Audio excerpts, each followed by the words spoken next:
Break से वापस आ रहे हैं। मैदान में से चुनाव हुआ। दिलचस्प की बात करते हैं उत्तर प्रदेश के 10 राज्यसभा सीटों के लिए होने वाले चुनाव में 11वां प्रत्याशी उतारने के साथ ही अब वोटिंग तय है। दरअसल बीजेपी ने गुरुवार को मौजूदा राज्यसभा सांसद संजय सेठ को 8वें प्रत्याशी के तौर पर मैदान में उतारकर समाजवादी पार्टी की मुश्किलें बढ़ा दी है। और आपको बता दें कि सपा की तरफ से 3 उम्मीदवार जया बच्चन, आलोक रंजन और रामजी लाल सुमन ने नामांकन किया है। ऐसे में 2 प्रत्याशियों के बीच एक सीट के लिए मुकाबला होना है और उत्तर प्रदेश में एक राज्यसभा सदस्य को जीतने के लिए 37 विधायकों की जरूरत होगी और बीजेपी को 8 प्रत्याशी जिताने के लिए 296 विधायक चाहिए। उसके पास सभी सहयोगी दल आरएलडी के 9 विधायक प्लस राजा भैया के 2 विधायक मिलाकर 282 होते हैं, यानी उसे 14 एमएलए और चाहिए। उत्तर प्रदेश में राज्यसभा चुनाव कुल मिलाकर एक दिलचस्प मोड़ पर पहुंच गया है। सपा के 3 प्रत्याशियों के लिए 111 एमएलए चाहिए और इसके पास अगर बात की जाए, इनके पास अपने 108 और कांग्रेस के 2 एमएलए यानी 110 हैं। अगर पल्लवी पटेल खिसकेंगी तो 2 एमएलए और चाहिए होंगे। इसके लिए समाजवादी पार्टी को जोड़ तोड़ या दूसरी वरीयता के वोट पर निर्भर होना होगा। इस वक्त जिस तरीके से माननीय प्रधानमंत्री जी के कार्य हो रहे हैं जनता के भलाई के लिए, और जिस तरह से माननीय मुख्यमंत्री जी के द्वारा उत्तर प्रदेश को संवारा जा रहा है, तो उन्होंने एक हमें छोटी सी जिम्मेदारी दी है। हम उस कार्य को आगे बढ़ाने के लिए हम साथ में जुड़ रहे हैं। विपक्ष कह रहा है कि आपके पास सीटें नहीं, जबरदस्ती उतारा गया है। नहीं, हमारे पास पूरे संख्या बल पूरा है। क्या लगता है, क्या कुछ कहेंगे नामांकन को लेकर आज? पूरी तरीके से हम आश्वस्त समर्थन के आधार पर। तो बीजेपी ने 8वां प्रत्याशी चुनावी मैदान में उतार कर ये ऐलान कर दिया है, लेकिन कितनी सीटें हैं और किस तरीके से वोट होंगे, हालांकि समाजवादी पार्टी की जो मुश्किलें हैं बढ़ती हुई नजर आ रही हैं। और इसी खबर पर सुशील शुक्ला संवाददाता जुड़े हुए हैं जानकारी के साथ। सुशील, अगर देखा जाए वाकई ये चौंकाने वाली बात है, जैसा कि बीजेपी की तरफ से अब 8वें प्रत्याशी का भी ऐलान कर दिया गया है। जिस तरीके से संजय सेठ चुनावी मैदान में है, नामांकन भरा, और अब कितनी मजबूती बीजेपी को मिलेगी, दूसरी समाजवादी पार्टी की जो मुश्किलें नजर आ रही हैं क्योंकि वो अब और बढ़ने वाली हैं। इधर आओ भैया। सुशील, आपको आवाज मिल पा रही है? संदीप मिश्रा हमारे साथ जुड़े हुए हैं संवाददाता इसी खबर पर। संदीप, देखा जाए तो संजय सेठ का बीजेपी में शामिल होना, क्योंकि 8वें प्रत्याशी की घोषणा बीजेपी ने कर दी है, कितनी मजबूती, क्योंकि सीटों को लेकर भी लगातार चर्चाएं की जा रही हैं। बिल्कुल, देखिए निश्चित तौर पर जिस तरीके से भारतीय पार्टी ने अपना 8वां प्रत्याशी उतारा है मैदान में, तो निश्चित तौर पर ऐसे में सीटों का जो मंथन हुआ वो महत्वपूर्ण हो। भारतीय जनता पार्टी ने अपना 8वां प्रत्याशी मैदान में उतारा है, लेकिन सबसे बड़ी बात है कि विधायक बल कितना साथ देता है, काम आता है, वो रणनीति पूरी तरीके से भारतीय जनता पार्टी बना रही है अंदर खाने में। अगर अंदर खाने की हम बात करें तो भारतीय जनता पार्टी लगातार उन प्रत्याशियों, उन विधायकों पर नजर बनाए हुए है जो जीत करके 2022 में आए हुए। यानी कि बात है कि जिस तरीके से हम बीजेपी की अगर बात करते हैं तो उनके पास में 252 है और सपा की बात करते हैं तो 108 है। ऐसे में जो आरएलडी के पास है मात्र, तो आरएलडी के पास 9 विधायक हैं। साथ ही साथ अगर हम जो उनके सहयोगी दल हैं उनके पास 13 विधायक हैं। निषाद पार्टी की अगर हम बात करते हैं तो उनके पास 6 विधायक हैं।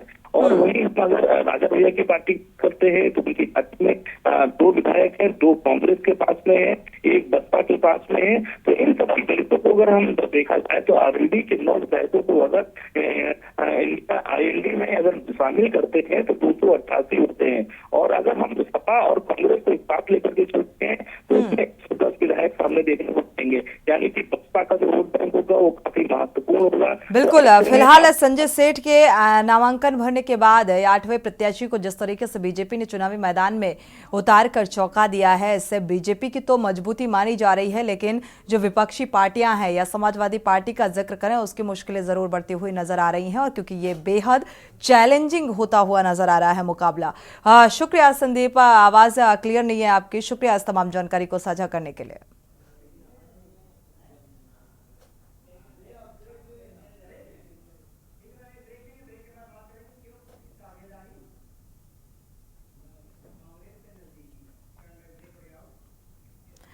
वक्त है एक छोटे से ब्रेक का। ब्रेक से वापस आएंगे तो क्यों टूटी साझेदारी पर चर्चा करेंगे। एक ब्रेक से वापस आ रहे हैं। अब बात करते हैं क्या टूटी साझेदारी, कांग्रेस से नजदीकी। कांग्रेस की न्याय यात्रा में सिराथू विधायक पल्लवी पटेल भी शामिल होंगी और काशी विश्वनाथ दर्शन के बाद यात्रा में शामिल होंगी। आपको बता दें कि कांग्रेस की न्याय यात्रा में दिल्ली के मुख्यमंत्री अरविंद केजरीवाल, पश्चिम बंगाल की सीएम ममता बनर्जी और बिहार के पूर्व मुख्यमंत्री लालू यादव सहित गठबंधन के अन्य नेता भी शामिल होंगे।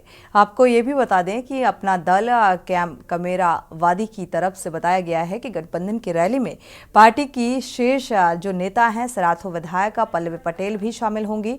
16 की रात या 17 की सुबह वाराणसी आएंगी और बाबा विश्वनाथ के दर्शन और पूजन कर वो रैली में शामिल होंगी। साथ ही हाल ही में विधायक पल्लवी पटेल ने पीडीए को लेकर अखिलेश यादव को निशाने पर लिया, जो शायद सपा से किनारा करने का ही संकेत था।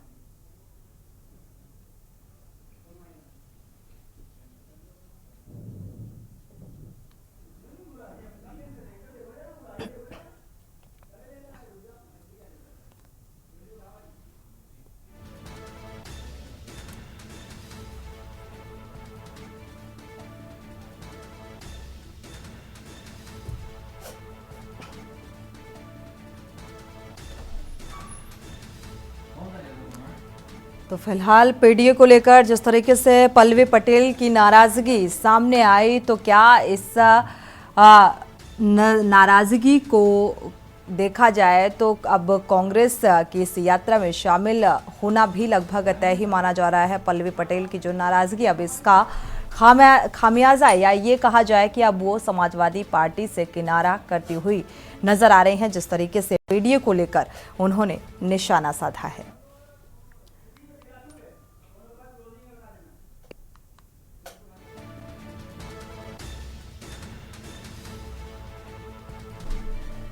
तो नाराजगी एक तरफ समाजवादी पार्टी की मुश्किलें बढ़ाती हुई नजर आ रही है, क्योंकि अगर राज्यसभा में एंट्री को लेकर अगर बात की जाए तो यहाँ पर पीडीए का केवल एक ही विधायक इसमें शामिल रहा और इसी को लेकर जो पल्लवी पटेल की है वो नाराजगी निकलकर सामने आई। तो इसी नाराजगी को देखा जाए तो अब किस पाले से जुड़ती हुई नजर आएंगी, क्योंकि देखा जाए राहुल गांधी की जो न्याय यात्रा है इसमें भी पल्लवी पटेल शामिल होंगी और अब इसका खामियाजा जो है समाजवादी पार्टी को कितना चुनौतीपूर्ण होने वाला है, ये बेहद दिलचस्प है। कौशलेंद्र इसे खबर पर जुड़े हुए हैं। कौशलेंद्र, समाजवादी पार्टी की जो मुश्किलें हैं, क्योंकि एक के बाद एक लगातार जो है किनारा करते हुए नजर आ रहे हैं जयंत चौधरी, और अब इसके बाद बीजेपी में उद्योगपति जो शामिल हुए संजय, और इसके बाद अब पल्लवी पटेल की जो नाराजगी सामने आई है, इसको किस नजरिए से देखते हैं? देखिए, आपको बताएं कि जब राज्यसभा सांसदों की जब इलेक्शन की बात आई, जो सीटें खाली हुई 10, तो उसमें ये पता चला कि कहीं न कहीं पीडीए, जो अखिलेश यादव समाजवादी पार्टी के राष्ट्रीय अखिलेश यादव जो बार बार पीडीए एक नारा जो देते थे, उसको लेके जो है काफी संगठनों में, चाहे वो जो राष्ट्रीय लोक दल हो या चाहे अपना दल कमेरावादी हो या उनके साथ जो गठबंधन में शामिल हुए तो तमाम लोग साथ में थे। लेकिन जब राज्यसभा सीट की जब घोषित कर दिया 3 सीट जो सपा के खाते में अभी जाती दिख रही है, उससे जब उन्होंने नामांकन के लिए जब प्रत्याशी घोषणा कर दी, उसके बाद तो लोगों में नाराजगी, चाहे वो स्वामी प्रसाद मौर्य हो, अभी देखिए उन्होंने राष्ट्रीय महासचिव पद से जो है उन्होंने इस्तीफा दे दिया। हालांकि उन्होंने कहा कि मैंने पार्टी नहीं छोड़ी है, मंत्री बने रहेंगे। लेकिन अगर बात की जाए तो पीडीए से जो अलग होने की जो बात हुई, जैसे अपना दल कमेरावादी, क्योंकि पूरा इनके हाथ में पल्लवी पटेल, लेकिन पल्लवी पटेल को एक चीज मानना पड़ेगा, क्योंकि वो समाजवादी पार्टी के सिंबल पे इलेक्शन बनी और वो चुनाव जीत के आई है।